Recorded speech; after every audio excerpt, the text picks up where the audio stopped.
आगे बहुत अच्छी बात है, जो भी टेप में सुना उसी के से मिलती जुलती बात है कि बाहर के सुख भगवान से मांगने वाला कल्याण के बदले काल मांगता है। मन जो है वो माया के सुख चाहता है, जो हमको बाहर दिखाई देते हैं और उनमें हम सुख समझते हैं, होता नहीं है, मगर ये हमारी गलतफहमी है कि उसमें है और हम वही मांगते हैं।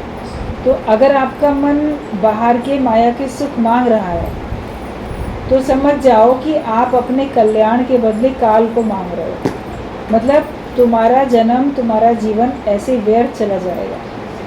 तो बाहर का सुख ज्ञानी नहीं मांगता, वो अंदर का सुख चाहता है, वो आत्मिक सुख चाहता है। तो अगर आप मांगते हो तो फिर आपका उद्धार होने वाला नहीं है।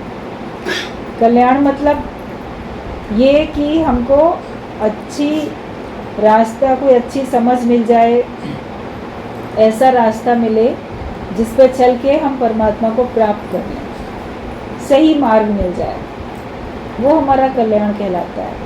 कहते हैं ना भी तुम्हारा कल्याण हो, ऐसे लोग आशीर्वाद देते हैं। मतलब कि तुम माया के रास्ते पे चल रहे हो, अब तुम भक्ति के मार्ग में चलो, ज्ञान के मार्ग में चलो, तुमको सही रास्ता मिल जाए। रास्ता मिलेगा मगर उस पर चलना तुम्हें है और मंजिल पे पहुंच के फिर इधर उधर दोबारा नहीं भटकना है, वहाँ पे फिर स्थिर होके वहीं बैठना है। माया के सुख अगर चाहोगे तो उसमें तुम्हारा भला होने वाला नहीं है, कल्याण होने वाला नहीं है। लगेगा भला हो रहा है मगर उसमें भी बुराई छिपी हुई है। फिर आगे कोटेशन है कि मिले मिलिया ना मिले, जो मिले मिलिया होए, अंतर आत्म जे मिले तो मिलिया कहिए सोए। ये ग्रंथ में आती हैं लाइनें कि जो बाहर से हमको मिल रहा है तो उसके मिलने को भी ऐसा मानो कि जैसे वो मिला ही नहीं है। मिले मिलिया ना मिले, जे मिले मिलिया होए। मतलब बाहर से अगर आपको कोई चीज़ें मिलती भी हैं या किसी व्यक्ति से मिलते हो, पदार्थ मिलते हैं, माया मिलती है, तो बाहर का मिलना कोई मायने नहीं रखता, वो तुम्हारा मिलना नहीं है। वो तो आपके पास प्राप्त हुई कोई चीज़, कोई व्यक्ति, कोई वस्तु, कोई परिस्थिति, उसमें तृप्ति नहीं और फिर वो चली भी जाती है, सदा रहती भी नहीं है। तो वो मिलना कोई मिलना नहीं है। लेकिन अंतर आत्म जे मिले तो मिलिया कहिए से। अंतर आत्मा से अगर आपको कोई चीज़ भरपूरता का अनुभव होता है, तृप्ति आती है, तब समझो कि हमको कुछ प्राप्त हुआ। माया कितनी भी मिलेगी आपको संतुष्टि नहीं आएगी, तृप्ति नहीं आएगी। लेकिन भगवान का ज्ञान, गुरु की वाणी, ये जो हमको मिलता है, इसी से तो आपको अंदर में तृप्ति आती है, तो लगेगा कि हाँ वास्तव में हमको मिला। अब ये बाहर से तो मिलता हुआ दिखता नहीं, ये तो अंतर आत्मा से मिलता हुआ दिखता है। ईश्वर भी आपको बाहर से मिलते हुए थोड़ी दिखते हैं, आपको अपने घट में ही अंदर अनुभूति होती है कि मुझे परमात्मा की प्राप्ति हो गई है। तो जो अंतर आत्म से जो चीज़ मिलती है, एक आत्मिक भाव से जो कुछ आपको प्राप्त होता है, वही वास्तव में आपका मिलना कहा जाएगा, क्योंकि उसके बाद फिर उसमें बिछड़ना होता नहीं है। जो आज चीज़ प्राप्त हुई कल चली गई, तो उसका मिलना ना मिलना एक समान है। लेकिन जो हमें मिला और वो हमारे पास बना रह गया, उसका मिलना माना जाता है। ज्ञान हमें मिलता है, उसको आप बना के रखते हो, भक्ति आपके अंदर में बढ़ गई, ईश्वर की प्राप्ति, साक्षात्कार आपको अनुभव हुआ, तो ये आपका अपना है, क्योंकि ये अंदर से आपको मिलता है, इसमें बाहर से हमको कुछ नहीं मिलता। अंदर का मिलाप होना चाहिए। बाहर से किसी से, वैसे भी संसार में भी अगर आप देखो, परिवार में 4 लोग हैं, एक ही घर में रहते हैं, विचार नहीं मिलते, मन नहीं मिलते, अंदर से एक नहीं है, तो बाहर से इकट्ठे बैठने में भी तो उनको तृप्ति नहीं आती, खुशी नहीं मिलती। वो लगता है कि जैसे अकेले ही अकेले हैं। लेकिन जब विचार मिले हुए होते हैं तब लगता है कि हाँ हम एक, हमारे विचार एक हैं तो हम एक हैं। भगवान के साथ हमारे विचार मिल जाएं, गुरु के साथ हमारे विचार मिल जाएं, तो फिर आपको एकत्व का अनुभव होता है। लेकिन तुम्हारे विचार अलग हैं, भगवान की शिक्षाएं कुछ अलग हैं, उनकी शिक्षाओं पे चलते नहीं, वो विचार जो ज्ञान से हमको मिलता है उसको जीवन में उतारते नहीं, तो फिर आपका योग भी नहीं लगता है। तो अंदर का मिलाप होना चाहिए, बाहर का मिलना कोई मायने नहीं रखता, आपका अंदर का मिलाप होना चाहिए।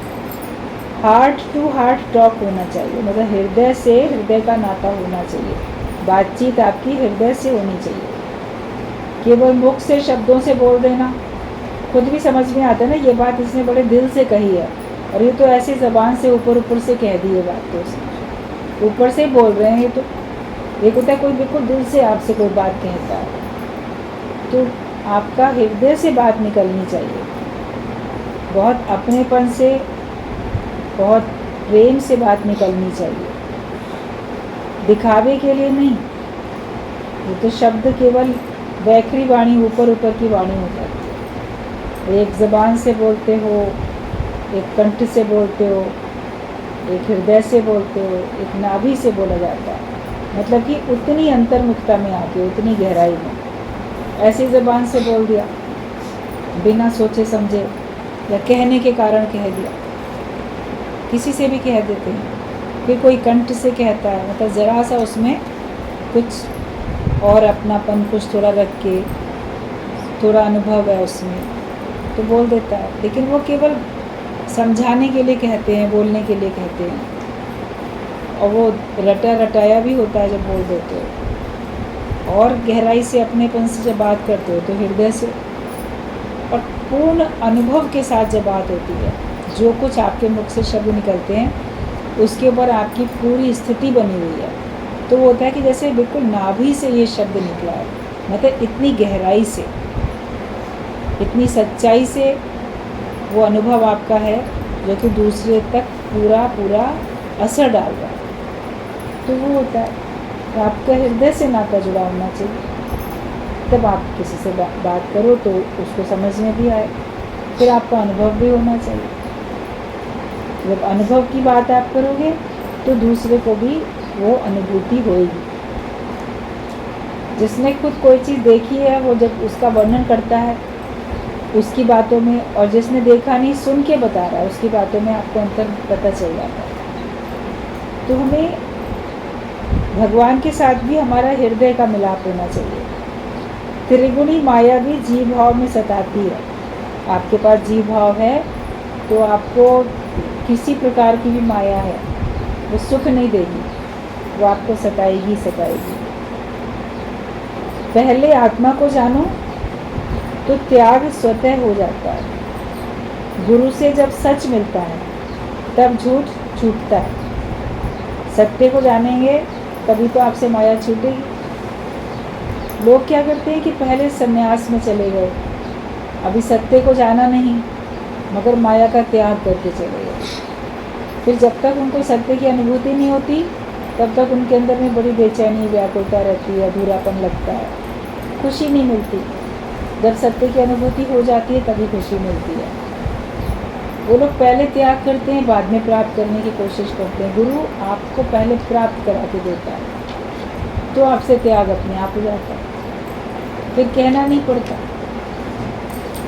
आपने पहले ही कोई चीज़, अच्छी चीज़ ले ली, फिर अब उसके बाद दूसरा आपको ज़रूरत ही नहीं किसी और चीज़ की लेने की। तो हम सत्य को जब जान लेते हैं तो झूठ हमसे अपने आप छूट जाता है। आपके पास सच्चे हीरे भी हैं और आर्टिफिशियल भी हैं, मान लो किसी के पास, तो जब उसको पता नहीं है तो वो जो ज़्यादा चमकदार है कुछ भी लेता है। लेकिन जब उसको बता देते हैं देखो ये तो सच्चे हीरे हैं और ये आर्टिफिशियल है, तुम्हारी चॉइस है, फ्री में ही मिल रहा है, तुमको जो लेना है ले लो। जब आपको सत्य का बोध हो जाता है कि क्या असली है तो क्या नकली है, तो बुद्धिमान व्यक्ति तो असली लेगा ना, सच्चे हीरे कोई तो लेगा। असली सोने का अगर आपको कोई गहना मिल रहा हो और आर्टिफिशियल मिल रहा हो और आपको जब पता चल जाए तो फिर आप देखोगे कि आपको पता है तो आप सच वाला ही लोगे। मिल ही रही है फ्री में चीज़, गिफ्ट हमको फ्री में मिल ही रही है तो हम असली क्यों ना लें। जिसके पास समझ है, और समझ नहीं है तो फिर आप कुछ भी उठा सकते हो। गुरु हमको समझ देता है क्या सही है क्या गलत। जब समझ मिल जाती है तो हम सत्य को चुनते हैं, फिर हम असत्य को चुनते नहीं हैं। तो पहले आत्मा को जान लो, सत्य को जान लो, तो फिर आप देखोगे कि आपसे माया का त्याग तो अपने आप हो जाता है। और गुरु हमको सच देता है तो हमसे ये झूठ छूट जाता है। सूर्य से अंधेरा नहीं भागेगा, सूर्य निकला तो अंधेरा भाग जाएगा। सूर्य कहेगा अंधेरे चले जाओ, तो उसके कहने से थोड़ी जाता है। लेकिन सूर्य प्रकट होता है तो अंधेरा बिना कहे अपने आप चला जाता है। भाई वो अपनी महिमा में चमका, उसने इतना अपना तेज चारों तरफ फैलाया, तो अंधेरा अपने आप चला गया। आप बोलते हो कि हम अपने मन से कहते हैं मन माया से हटो, इससे छुटकारा पाओ, जगत से छुटकारा पाओ। तो हम कहते हैं तो फिर मन मानता है, फिर जाता है हमारे अंदर का अज्ञान। तो सूर्य पहले अंधेरे को देखता थोड़ी है, फिर उससे कहता थोड़ी अरे चले जाओ, मान लो कहना, फिर वो कहना मान के जाता है। ऐसा नहीं होता। तो तुम्हारे अंदर ज्ञान का प्रकाश जब हो जाता है तब अज्ञान का अंधेरा अपने आप चले जाता है। गुरु ज्ञान का प्रकाश तुम्हारे अंदर भरता है। अंधेरे को हटाने की मेहनत आपको करनी नहीं पड़ती, अज्ञान को दूर करने की मेहनत आपको करनी नहीं पड़ती। आप तो बस ज्ञान में आते चले जाते हो, सत्य को समझ के उसमें अपनी स्थिति बनाते जाते हो। जो सच है उसको लेते जाते हो, जो झूठ है उसको छोड़ते जाते हो, अपने आप छोड़ देते हो। एक दृष्टांत था कि एक आदमी था, उसकी मृत्यु हो गई, तो उसकी पत्नी ने अपने बेटे को कुछ पोटली में बंधे हुए हीरे थे जो घर में रखे हुए थे, क्योंकि उसका पिता भी सोना चांदी हीरा मोती इन सब का थोड़ा व्यापार करता था, दुकान थी उसकी, तो उसके पास थे हीरे। उसके चाचा की भी वही दुकान थी, वो भी यही काम करता था। तो माँ ने अपने बेटे से कहा ये हीरे जो हैं रखे हुए हैं ये ले जाओ घर में से, अपने चाचा के पास जाना और इनको बेच देना, तो जो पैसे मिल जाएंगे तो उससे फिर हम लोग अपना कुछ और कारोबार कुछ करेंगे काम।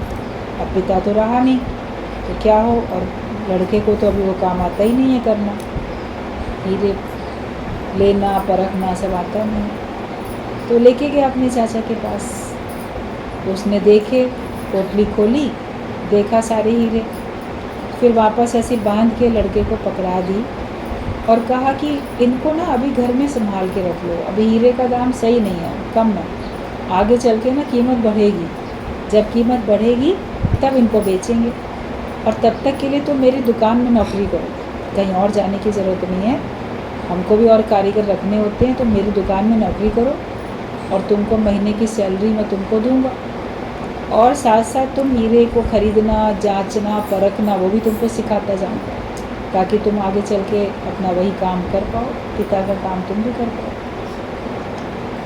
लड़के को और लड़के की माँ को ये बात अच्छी समझ में आ गई, तो लड़का अपने चाचा की दुकान में नौकरी करने लगा, और चाचा उसको हर महीने की तनख्वाह तो देता ही था, मगर साथ में हीरों को परखना भी रोज़ सिखाता था। तो वो कुछ महीने में अच्छा एक्सपर्ट हो गया, समय बीता और वो कुशल कारीगर अच्छा बन गया, हीरे को खरीदना, जांचना, परखना, बेचना उसको सब आ चुका था। तब फिर एक दिन चाचा ने कहा जो तुम लाए थे अपने घर में, जो तुम्हारे हीरे रखे हैं, अब ले आओ, देखो तुमको भी पता है आजकल दाम अब हीरे का महंगा हो गया, बढ़ती है कीमत, सोने की, चांदी की, हीरे की बढ़ती है, जो साल भर पहले कीमत थी वो तो आज नहीं बढ़ी गई, चलो अब ले आओ, तो अब उनको हम सेल कर लेंगे। लड़का गया, माँ से मांगी वो पोटली हीरों की, लेके पहुँचा, फिर अपने चाचा के पास उसको दिया चाचा को कि ये ले आया मैं। तो उसके चाचा ने कहा ऐसा है, ये पोटली अपने पास रखो दुकान में, और अब तो तुमको भी परखना आ चुका है, तुम खुद एक एक हीरा परख के उसकी कितनी कीमत है उस पर टैग लगाते जाओ, उसको अलग से रखते जाओ कि ये हीरा इतने का है, ये हीरा इतने का। ये काम तुम करो, तुम्हें भी तो आ चुका है। लड़के ने शुरू किया परखना, एक एक हीरे को परखता जाए और फिर एक किनारे में वो ऐसे डस्टबिन की तरह से एक किनारे में डालता जाए। तो किसी की भी कीमत उसने नहीं लिखी, सारे उसने हीरे एक किनारे में ऐसे ही रख दिए। तो उसने कहा कि क्या बात है, तुम इनकी कीमत लिख नहीं रहे हो? तो वो कहता है कि इनकी क्या कीमत लिखें, ये तो सब कांच के ही टुकड़े हैं, ये असली हीरे हैं ही नहीं, तो इनकी कोई कीमत ही नहीं है, परख के मैंने देख लिया। फिर कहता है लड़का, लेकिन आप तो पारखी थे, जब साल भर पहले मैं लाया था आपके पास, तब आपने क्यों नहीं कहा कि ये आर्टिफिशियल हीरे हैं, असली हीरे नहीं है, कांच के ही नकली टुकड़े हैं? हमने इस आस में इनको कितनी संभाल के रखा, ये बड़ी कीमती चीज़ है, इससे हमको बहुत धन मिलेगा, तब आपने तभी क्यों नहीं कहा? तब उसके चाचा ने उसको बहुत अच्छी बात बोली। उन्होंने कहा कि अगर साल भर पहले मैं तुमसे कह देता कि ये सब नकली हैं, इनको फेंक दो, तो तुमको लगता कि शायद दुख के समय में, मुसीबत के समय में चाचा जो है हमको ठग रहा। लेकिन मैंने तुम्हें पहले परखना सिखाया, जब तुमने खुद परख लिया तो तुम अपने हाथ से इनको फेंक रहे हो, तो तुमको कोई परेशानी नहीं है। लेकिन तब अगर मैं कहता इनको फेंक दो, इसमें कोई कीमत इसकी नहीं है, तो तुम हमारे कहने से फेंक नहीं पाते। सिद्धांत भी इसका यही है कि गुरु के कहने से कोई माया को फेंक नहीं देता। गुरु कहता है माया में कुछ नहीं रखा, मिथ्या है, मगर जब तक हम अपनी आँख से उसको परखते नहीं हैं, जांचते परखते नहीं, तब तक हम माया से उपराम भी नहीं होते। गुरु हमको माया से छुड़ाने के लिए, माया को फेंकने के लिए नहीं कहता, लेकिन वो हमको तत्व की दृष्टि देता है, ऐसी दृष्टि देता है ज्ञान की कि हम खुद परख करें क्या सही है, क्या गलत है, क्या सच है, क्या झूठ है, हम खुद परख करते हैं। और जब हम उसको देखते हैं, ज्ञान के नेत्रों से परखते हैं, तो सचमुच में लगता है कि जैसे ये माया जो है सब व्यर्थ है, ये किसी को भी सुख नहीं दे सकती है, इसमें झंझट ही है। तो आप अपने आप से उसको छोड़ देते हो, मतलब निरासक्त हो जाते हो, उसको वैल्यू देनी ख़त्म कर देते हो। माया का काम माया से चल रहा है, शरीर माया में है, तो इसको चलाने के लिए बाहर की माया की आवश्यकता पड़ रही है, लेकिन तुम्हारे लिए इसकी कोई आवश्यकता नहीं है। तुझ आत्मा के लिए तो केवल परमात्मा की आवश्यकता है, तुझ आत्मा के लिए माया की आवश्यकता नहीं। और शरीर की प्रारब्ध तो बनी हुई है, पहले बनी प्रारब्ध, पीछे बना शरीर। तो जब हम कोई बात पक्की हो जाएगी तो हमारा मन अधीरज में क्यों आएगा? समझ भी लेते हैं, उसके बावजूद भी आप पक्का नहीं करते, तो अधीरज में आते रहते हो। माया को माया ही करके जाना, उसको सच करके नहीं जाना। वो केवल एक जीवन जीने के लिए, गुजारे के लिए है, लेकिन भगवान का हुक्म है, तभी उससे आपको थोड़ी सी सहूलियत मिल पा रही। अगर भगवान का हुक्म नहीं है तो वो भी आपको तकलीफ़ ही देती है, और उसमें सुख कम है, दुख अधिक है। तो आप पहले परखो सच क्या है और झूठ क्या है। तो गुरु हमको सत्य में टिकाता है, सत्य को परखना सिखा देता है, तो हमको सत्य असत्य को अलग अलग करना आ जाता है। सही एक तरफ करते हैं, गलत एक तरफ करते हैं। अगर मिक्स करके दे दिए जाए हीरे, तो जो परख करने वाला है वो असली हीरे अलग रखेगा, नकली हीरे अलग करेगा, उसको छांटना आ जाता है।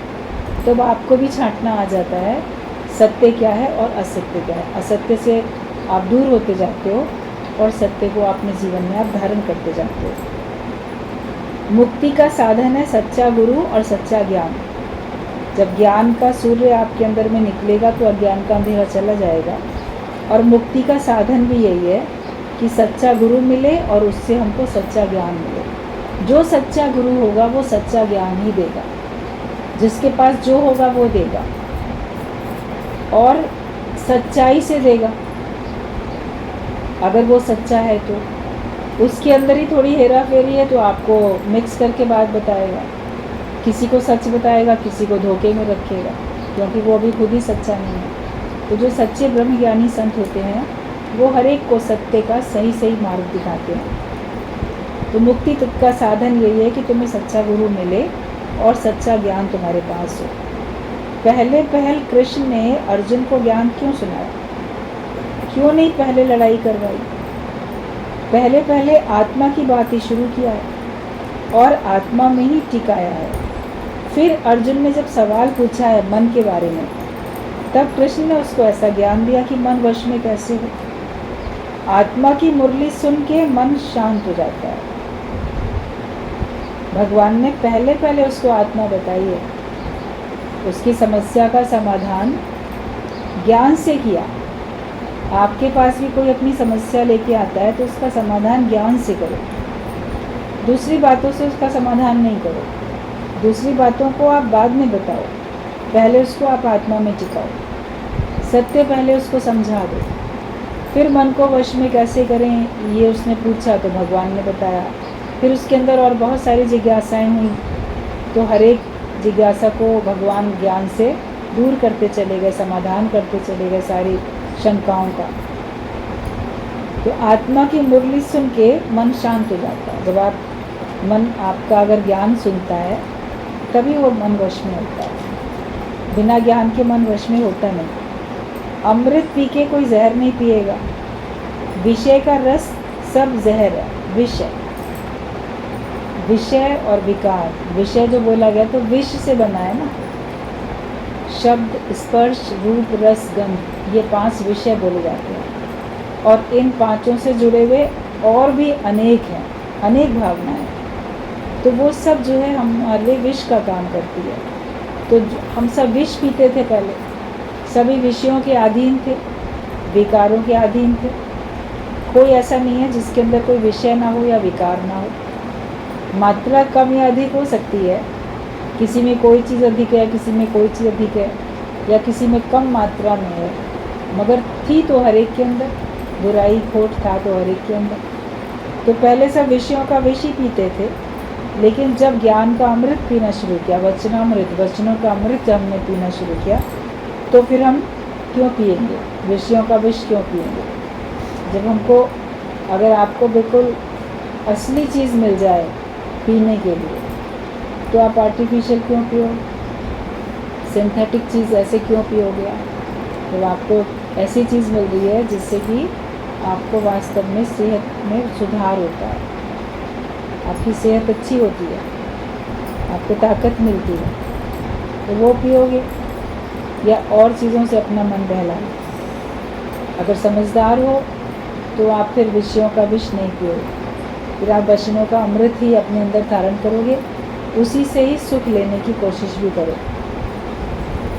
विषयों का विष जो है वो सब जहर है, और अमृत पी के कोई जहर नहीं पिएगा। विषयों से कभी भी तृप्ति नहीं आती। हजारों साल भी कोई ये सुख ले तो भी शांति नहीं आती है। ब्रह्म आनंद के सिवाय अंदर तृप्ति नहीं आएगी। जन्म जन्म से तो मन विषयों का ही तो सुख ले रहा था। 84 लाख योनियों में भी मनुष्य जन्म पता नहीं कितनी बार पाया होगा, पशु पक्षी के रूप में न जाने कितनी बार आए होंगे। तो कोई आत्मा का सुख, ज्ञान का सुख थोड़ी लिया था। अगर ज्ञान का सुख ले लिया होता, ज्ञान में टिक गए होते, तो आज बैठे नज़र नहीं आते, जन्म नहीं होता हो। ज्ञान नहीं था तभी जन्म हुआ। तो विषयों का तो विष सब पीकर ही आए, उनसे किसी को भी तृप्ति नहीं आई। और इस जीवन में भी बचपन से, जन्म से लेके अभी तक अनेक बार आपने कोई सा सुख लिया होगा। क्या उससे दिल भरा, तृप्ति आई? आपको खालीपन का ही अनुभव हुआ है। लेकिन ज्ञान में आने के बाद हमको तृप्ति आती है, फुल स्टॉप लग जाता है, वरना तो कॉमा लगा रहता है। इतना हो गया, अब फिर ठीक है। जैसे शरीर को भोजन दिया आपने, आज खाना खा लिया, कल जब सवेरा होगा तो फिर आपको भूख लगेगी, फिर खाएंगे, फिर सारी ज़िंदगी यही तो हो रहा है। तो ऐसे ही मन की भी भूख, हम उन चीज़ों से मन को तृप्त करते हैं जिससे उसको जल्दी जल्दी फिर भूख लगती ही लगती है, और चाहिए और चाहिए। मगर ज्ञान जब हमको मिल जाता है तब हमारी भूख हमेशा हमेशा के लिए समाप्त हो जाती है। हमको सच के नाम की भूख लग जाए, हम सत्य को ही पाना चाहें, तब आपके जीवन में से सारे दुख चले जाते हैं। अगर हम सत्य को अपने जीवन में नहीं धारण करेंगे तो आपका कोई ना कोई ऐसा दुख आपके सामने कांटे की तरह से आपको चुभता ही रहेगा, दिक्कत परेशानी होती रहेगी। तो ब्रह्म आनंद अगर हमें जब तक नहीं मिलेगा तब तक हमको तृप्ति नहीं आएगी। विवेक व विचार जब उत्पन्न होगा तब शांति आएगी। हर एक का मन तृप्ति चाहता है, शांति चाहता है। ज्ञान के बिना तृप्ति नहीं आती। और सत्संग में आके जब तक विवेक आपका नहीं खुलता, जब तक सही विचार आपके नहीं होते, तब तक आपको शांति नहीं आती। जो विवेकहीन व्यक्ति है वो ही अशांत रहता है। जिसका विवेक खुल चुका है उसके मन में गहरी शांति होती है। और जिसके अंदर उच्च कोटि के ज्ञान के विचार हैं उसको भी अशांति नहीं आती, वो भी शांति में रहता है। और जिसके विचार ही निम्न कोटि के हैं वो ही अशांति में रहता है। विवेक आपके पास खुला हो, आपके विचार ज्ञान के हो, तब आपको आएगी शांति। और आनंद जो है अपने आत्मा का जब तक नहीं लेंगे, ब्रह्म भाव में नहीं रहेंगे, ब्रह्म आनंद जब तक नहीं लेंगे तब तक तृप्ति नहीं होगी। बाहर के सुख क्षणिक है। परमात्मा को जानो, तुम माया के पीछे नहीं घूमो। मन माया में रम जाता है और भगवान का नाम भुला देता है। तुम भगवान को जानो, भगवान के पीछे लगो, माया के पीछे क्यों घूमते हो? हर एक माया के पीछे भागा होके घूम रहा है। माया मिल जाए, इतनी मिल जाए, और मिल जाए, इतना मिल जाएगा तब मुझे खुशी आएगी। लेकिन जितनी मिली उसमें तृप्ति का अनुभव तो करो ना, वरना तो वो जितनी मिलेगी आपको कम लगेगी। आज की डेट में अगर कोई बोले कि मुझे इतना पैसा मिल जाए तो मुझे तृप्ति आ जाएगी, अब उतना पैसा मिलने में उसको मान लो लग गए 2-4 साल, तो 2-4 साल बाद लगेगा नहीं ये कम है, क्योंकि तब तक कीमत बढ़ गई, महंगाई बढ़ गई, आपकी आवश्यकताएं बढ़ गई। तो लोगों ने इतना नहीं, हमको इतना नहीं, और होना चाहिए। और इकट्ठा करोगे उसमें फिर 2-4 साल लग जाएंगे, फिर आपको और कम लगेगी। माया में तो ऐसे ही होता रहता है। इसलिए माया के पीछे नहीं घूमो, तुम परमात्मा को जानो। मन तुम्हारा माया में ही रमा रहता है तो तुम भगवान का नाम भूल जाते हो। तुम अपना उद्धार पहले कर लो, दूसरा काम बाद में करना। मनुष्य जन्म मिला है, मानव देह धारण करके आए हो, तो पहले जो काम करना वो कर लो। अपने को मुक्त होने का काम पहले करो। मतलब बाकी माया इकट्ठी करनी, कमानी, माया का सुख लेना, वो सब बाद में करेंगे। पहले हम परमात्मा को प्राप्त करके अपना योग लगा के जीवन सफल कर लें। पहले मोक्ष हासिल कर लें, जीवन मुक्ति का आनंद पहले ले लें, अब बाद की ये बातें बाद में देखी जाएंगी। तो जिस काम के लिए आए हो वो काम पहले करो, अपना उद्धार पहले कर लो। Have you got peace of mind? Question है कि क्या तुमको मन की शांति मिली है? अगर मिल गई है तो खुशी करो, नहीं मिली है तो पाने के लिए यत्न करो। मन की शांति तुम्हें क्यों नहीं मिलती है? क्योंकि तुम भगवान के पीछे न जाके माया के पीछे जाते, इसीलिए मन की शांति नहीं मिलती। अपनी दिशा चेंज कर लो। जिस रास्ते पे चल रहे थे, माया के रास्ते पे, वहाँ पे ना चल के अब ज्ञान के रास्ते पे चलो, भक्ति के रास्ते पे चलो, तो तुमको सहज शांति मिलेगी।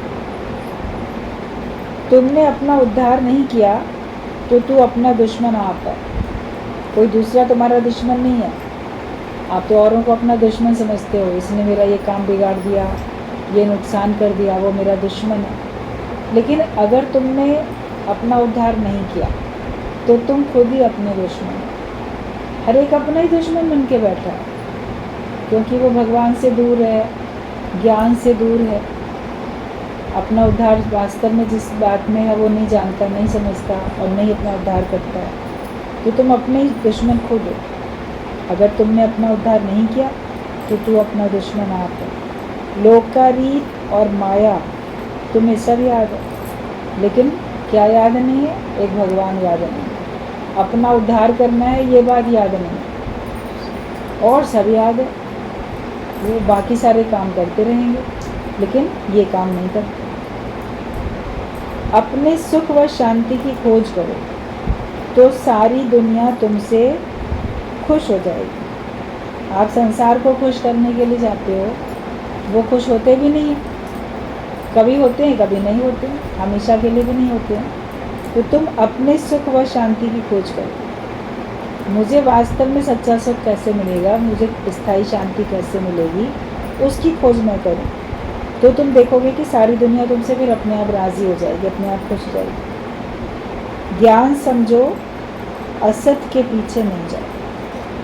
बार बार गुरु का यही कहना है कि तुम ज्ञान को समझो और जो असत्य वस्तु है उसके पीछे नहीं जाओ।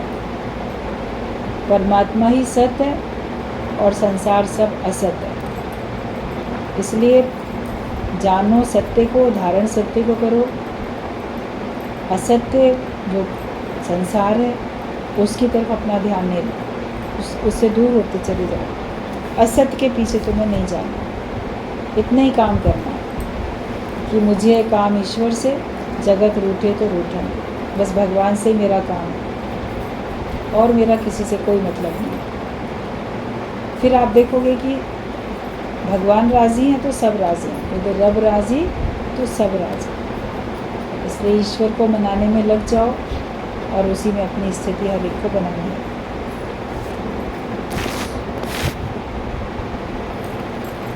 पद पूरा हो चुका है।